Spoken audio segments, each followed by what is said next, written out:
I'll confess, before this, before your film, I was not even aware of the concept of boy state or girl state, or that this was something that even happened. I'm curious about how you found out about this. Was it something that you had long been interested in? How did this come to your attention? I had not participated in the program. I didn't know about it growing up. And I read an article in the Washington Post about the boys in Texas. They had seceded from the Union in 2017 at Boys State, and it was something of a controversy, a scandal. And this drew my attention and our attention, and I think we were, like a lot of people, looking to understand the polarization of America. And this seemed to be an unusual expression of polarization. I thought maybe this is the canary in the coal mine, like our country's going to split in half. And that was, I think, what piqued our curiosity. Yeah, it's such an interesting concept because, it's basically a way to get young people interested in government, the process of, being part of a legislature and running a campaign. And remarkably, it does reflect so many of the fault lines and so many of the issues we see in actual governance and actual campaigning. I know you saw that article and that intrigued you initially, but going into this, did you think that you would have as much material there as you ultimately got? I think any verite film, you don't ever really, there's no guarantee you're going to get anything ever. So it's a real leap of faith that would something happen that was dramatic enough to sustain a feature film. But we knew going in that the organization would have we would be meeting kids from this side of the political spectrum and this side, coming together and face to face, working it out. And I think that we knew that was going to be an interesting space to be in, because there's so few of those where people get to talk to one another that way. But also, we spent a couple months before the event finding the characters we were going to follow, and we knew we loved them. So I would be willing to follow them through any event and probably would have stayed interested. But we lucked out that a lot of drama occurred at the event that we were at. I was wondering about that. So before the cameras started rolling, you already identified Yes. these potential candidates who would be the main characters you would follow in the film. How did you go about that Three process? of the four, I should say. One of them we met when he gives his first speech, Renee. We hadn't met him before that, so you meet him in the film the way we met him. And Renee is such a fascinating individual. I mean, such a great public speaker, and has gone on to win a contest in public speaking even since. And but so how did you actually, when you were doing that initial research, find those three other boys who would be your characters in this? Well, so 1,100 boys attend Texas Boys State every year, and we knew we wanted to whittle it down to a couple and so I called initially. I had maybe 100 phone calls with people that folks in the Legion or high school counselors had thought were extra special. But then we went to Texas and spent about 2 weeks filming with a bunch of people, and that's when we found the people we knew we wanted to follow. It's such a cross-section of Texas, the program, and you have kids from small rural towns who are very conservative. You have kids from Houston and San Antonio and Dallas. And we knew that the event is so compressed in time that we couldn't afford to really do all of our casting once they started. And the program really lets them go, and it moves so quickly. So we needed an insurance policy. But we also wanted to kind of explore what they were interested in. We knew that the boys who would run for governor were the ones who were most ambitious. And so we sought out people who had ambition. They didn't all want to run for governor. Some just wanted to attend the program. And we quickly recognized that the boys we were drawn to were all incredibly smart, incredibly sophisticated about politics, and politically ambitious, and we're going to go for the highest office. And that story would be we thought, the main through line of our film. How many camera people did you have at any given time? So many. Wow. We had about 7 units. So it was a feat of production, really, to make sure everybody was somewhere important and knew what they were filming and knew the person they were following. And so we had 7 cameras, sometimes 8. Were you both essentially serving as like sort of production managers in that regard, coordinating with the 7 units, or did you have someone else who helped you with that, or? We were wearing a lot of hats. As he said, it went so fast that, at some point he picked up a camera and I did sound because we needed to. We haven't done that together in 20 years. 20 years. So 15 years, yeah. So, you go, but you just have to do what you have to do to get everything covered. But we really moved around with, checking in with all these different We had a kind of a war room set up, Yeah. Which was, we had this. It was a classroom. They run the event at the University of Texas campus, and they use all of the facilities. And we were in a room with a giant whiteboard, and we sort of mapped out what events we knew would happen. So we had some idea of the framework, but so much of it is unscripted. And what's so cool about the program is they really empower the kids to kind of take their own path, right? The organizers don't know what's going to happen. Yeah. So you really can't pre-plan too much. So I really just bounced around, and Amanda, I think you would say, like, helped to oversee. This crew was like a fiction crew in size, Yeah. like 40 people.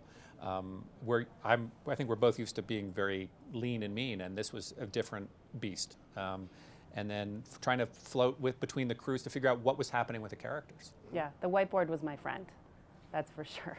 Just had to change the setup, and yeah, it was exciting. But we had a great collection of cinematographers, a primary DP who helped us set the look for the film, and we standardized the approach. So same camera, same lensing, which is a 35 millimeter prime lens at a f2, so a consistent f-stop through the whole film. And of course, everybody has a little bit of a different style, but that helped us bring some uniformity to the stylistic approach of the film. And then they were great. The DPs are part of a collective in New York called the Camera Collective, 5 of them. And they're just very skilled artists, and I think have done a tremendous amount of documentary work. And they know each other. They can go in and out of each other's worlds. We really trusted them to be attuned to what was happening with our subjects. I think it's so fascinating the way that some of the stories evolve. Like the one character, Robert, I think, who ultimately goes on to West Point, and we find out that he's actually politically liberal as the film goes on, but that he adopts this conservative persona, this almost Trumpian persona, to try to, because he thinks that will benefit him politically in this setting. Did you have an idea with that character going in that was how he was going to approach it, or? Verte. No, I mean, and I think it's one of the great joys that you don't know exactly what's going to happen. Or what people have in their heart. I'm not even sure all the boys knew exactly how they were going to act through the course. I mean, it goes so fast, and they're so worked and tired that how they act is raw.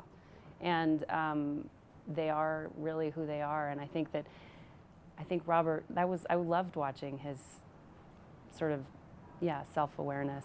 I thought that was really one of the things I liked most. I think that for as compressed as the time period is, all of our boys really came to know themselves in pretty profound ways. And, often in documentary you have a longitude of years to watch somebody's life transform, but these boys were really all coming of age and coming to know themselves and strengths and weaknesses and their politics and what they stood for or didn't stand for, how far they were willing to bend or not bend. And I think that those choices really mirror the choices that our elected officials make on the higher level, but also we make as voters in thinking about our own politics, and are we willing to compromise? And that was like the central question of the film for us, because you see this group of 1,000 boys, and they sort of could veer to like Lord of the Flies or like the highest ideals of democracy, and like where are they going to be? And I think that was the tension of the film. Beyond who was going to be governor, it was, were they going to live to their better selves or not? And Robert, does sort of wrestles has with that both. dichotomy. Yeah, I mean, you'd hear a Pascal quote followed by like a fart joke, like within 2 seconds. So. Ultimately, did this experience make you more hopeful for our democracy? Yes. I think spending that much time with engaged, energetic, open-minded, but passionate. I mean, they're not. They have their opinions, and I respect that. But they were willing to engage. I think that's really what I found hopeful. I think there's something we recognize corrosive in our political discourse now that makes it hard for grown-ups to talk to each other. And we saw some of that, but we also saw a willingness, a flexibility that often we don't see with this generation. Also, their politics are not orthodox. And they were more liberal in some ways than we expected, and maybe more conservative in other ways we didn't expect. And I think that 17-year-olds are a strong political moral voice in our discourse, not just in programs like Boy State, but in our national politics. And seeing kids who were so passionate about democracy, and I think the lesson of the film is that democracy is not something we can take for granted, that it's not a spectator sport. And that's what this program and what their experiences showed us, is that like you have to kind of dive in, and it's messy, and you have to challenge people too, but out of that is something hopeful.